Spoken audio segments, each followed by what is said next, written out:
Namaskar and welcome back everyone. In today's video we will try to discuss and learn more and detail about AFSPA. What is this AFSPA? AFSPA stands for Armed Forces Special Power Act, which was first enacted in India in the year of 1942 as ordinance by the then Viceroy Lord Linlithgow in the wake of massive scale of violence across the country steered by Quick India movement, which was launched by Mahatma Gandhi. After independence, it was enacted in 1958 to maintain the rule of law in the disturbed area of Northeast India, and in 1990 in Jammu and Kashmir due to surge in insurgency. Under this law, the armed forces have power to prohibit gathering of 5 or more people. In some cases, forces can force and open fire after due warning. After, armed force can arrest anyone without any warrant, search any premises, and legal actions cannot be taken against them. What is this disturbed area and who has the right to declare any particular area as disturbed area? Any area can be declared as disturbed area if there are differences or disputes between different religious, racial, language, regional or caste groups. Whole part of the state or union territory can be declared as disturbed areas by the central government, the governor of the state, or the administrator of the union territory. As per the Section 3 of AFSPA, it is mandatory to seek the opinion of the state government whether the area is to be declared as disturbed or not. However, the state government's opinion can be overruled by the governor or the center. If the area is declared as disturbed, then the area will be under the control of armed force for at least 3 months. Here is this AFSPA currently applied or current status of AFSPA. AFSPA is enforced in Jammu and Kashmir and northeast states like Assam, Manipur, Nagaland, some districts of Arunachal Pradesh, namely Tirap, Changlang and Longding. The act has been repealed where insurgency have decreased and the state government have attained the confidence in managing the region using their own police force. Benefits of AFSPA. Number 1. Protect borders, which means with the power given by AFSPA, the armed forces are able to protect the borders for decades. Number 2. Effective counter-insurgency.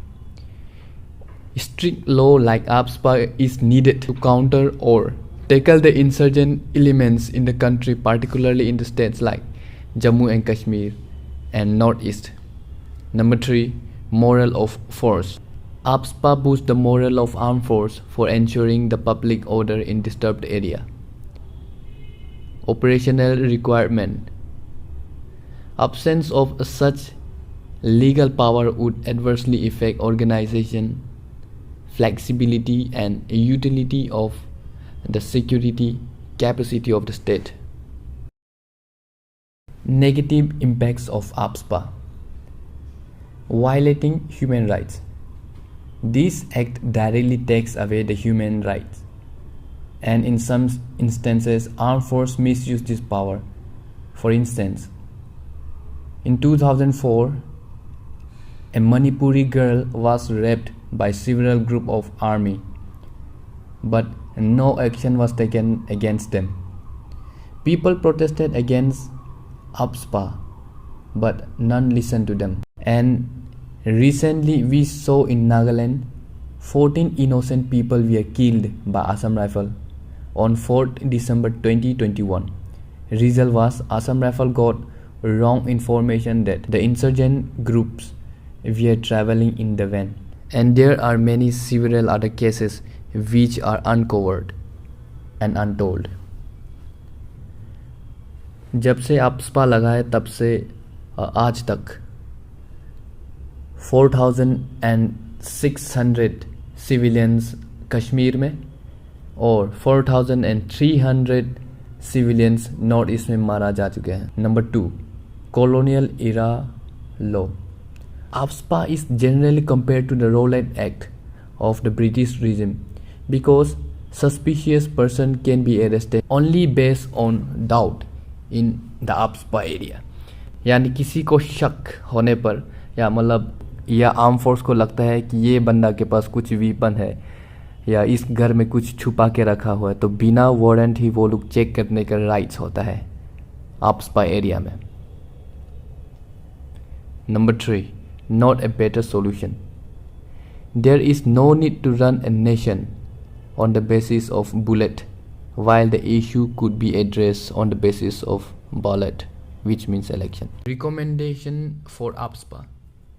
Number 1, a message must be sent to the people of disturbed area that the government is willing to address their injustice by making necessary changes. Number 2, in the high intensity conflicts between the army and insurgent group, public become the center of gravity. People must help the army to fight and finish the insurgency activities. For that, armed force must build the necessary trust factor amongst the local. Number 3, involvement of state bureaucracy and civil society organization in the development activities of area. Number 4, security forces and government should fast track the existing cases and ensure speedy justice to victims. They should adopt transparent process in place of the current opaque. Thanks for watching. That's all for today.